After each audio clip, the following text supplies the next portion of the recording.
joined by Dustin Poirier, victorious tonight with the doctor's stoppage at the end of round one. Congratulations on the fight and what you pulled off tonight. Obviously, the way or the manner in which it finished probably wasn't what you or anybody had have hoped. I just want to get your assessment on thoughts on the whole situation before we get into the kind of emotional side of things. Yeah, I felt like I was in charge of the fight until that point, and I felt like me checking the kick is what caused the leg to crack. Better him than me. When you say it was checking that, did you feel something? We've seen that horrific injury of Chris Weidman just recently with Uriah Hall, and Uriah, said the same thing. Like, I felt it. Did you, as on the other end of it, feel something that feels different to when you deliver a kick ordinarily? I knew my bone hit his bone, and my weight came forward at the forces met, and the knee is obviously thicker than that part of the shin. And I think, I have to go back and watch the fight because maybe it was his foot on that one, but I feel like the best one I checked was when I pointed at him right after. I feel like that could have been the one that cracked the leg. Until that point, Conor came out fast as we knew, and I'm sure you expected he would do. He did a few of the lower calf kicks as well. You delivered some of your own. He never hit the calf. Everyone was on my knee. Right. He never hit the calf once. Right. So in terms of up until the point of the stoppage, talk us through some of what you feel like you pulled off and what you're pleased with regard to that part of the fight. I thought keeping his hips down on the mat, shelving his legs, keeping him on his back for me to throw elbows, me dropping good elbows on him. I think I hurt him on the feet as well. Just my patience. I was happy with my patience and my vision. One shot he threw on the feet got through, left hand. I didn't really see it, and it was kind of coming at a downward angle. But I have to go back and watch the fight. It was pretty quick. And you decided to let him up or to get the fight back onto the feet at the very end. Was that because in your mind you were like, okay, I'm receiving elbows to the head. He's given some as well. What was your thinking behind getting back onto the feet at that very last point in the round? I did that because I would have loved to sit on top of him in cruise control and throwing elbows. But he had 3 fingers inside of my glove, and he's pulling me into up kicks, cheating, doing what Conor would do. So obviously the emotion's a big part of this as well, and you've been very, very calm, obviously a little bit frustrated by some of the actions and antics and things said towards your wife and the social media, etc. I could go on. That didn't bother me. The death talk is what bothered me. All that stuff was, I know that's not true. So my question was going to be, you said you were focusing on staying calm and your composure. How, now it's all said and done, how hard was that to do?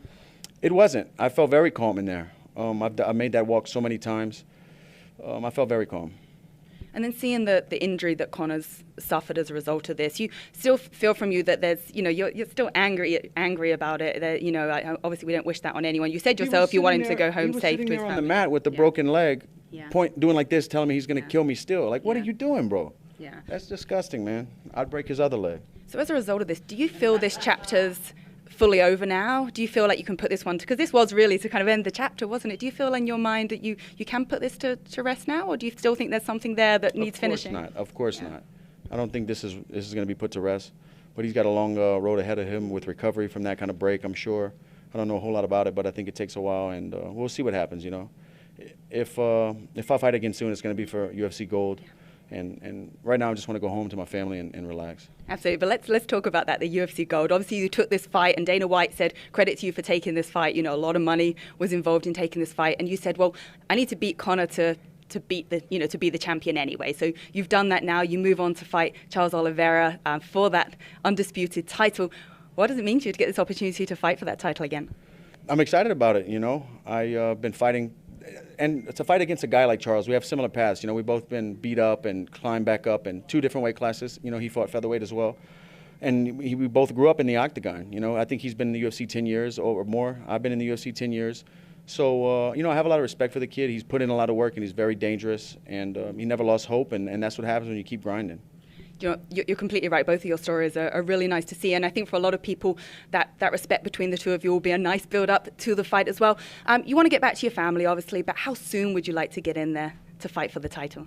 I don't know. I just need to decompress. I feel like since my last fight in January in Abu Dhabi, whenever I was doing the 1-on-1, I knew right away that this was the next one. That's why, I doubled down on myself by taking this Conor fight and turning down the title fight in May against Charles, and it paid off. And here we are, but I just want to decompress a little bit. I've been preparing for Conor number 3 since number 2 ended. So I haven't had time this year to really relax. Absolutely, and you've got to make that switch now when you fight, when you prepare for the same person. You know, for 2 fight camps, you've done it obviously in the past as well.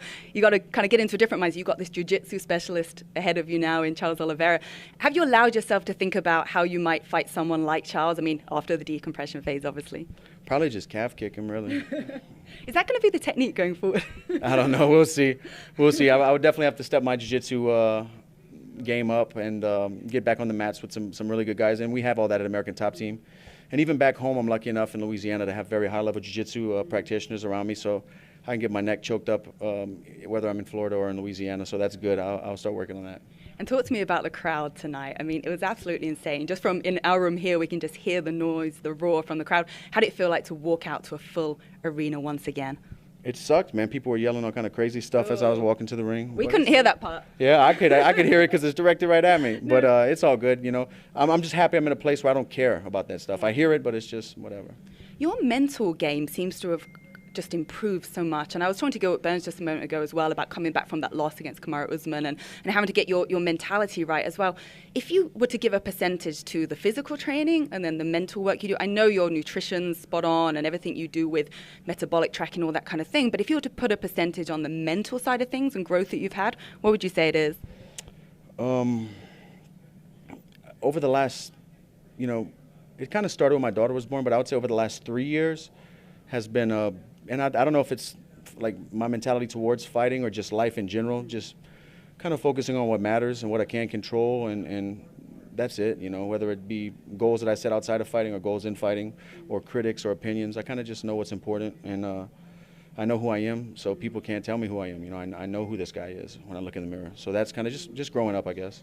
Does having a daughter bring that out of you as well? Yeah, I can't wait to go home tomorrow to see her. Yeah. It does. It honestly makes you look at life in perspective and makes me, like when I was younger without a daughter, I was just fighting and I didn't care about, you know, getting damaged and doing it. But now I think about my daughter. You know, fight week's an emotional week for me because I know this is dangerous. So that's why I'm kind of says stuff like that, you know, about death and stuff like that. It really touches me, you know. No, like, it makes me upset. And we can't blame you for feeling that way. Like, I know you're going to go back to her soon. And will she watch? Does she kind of get what Daddy's doing? I don't want to show her somebody's leg get disfigured like that, but she knows what I'm doing for sure. Yeah.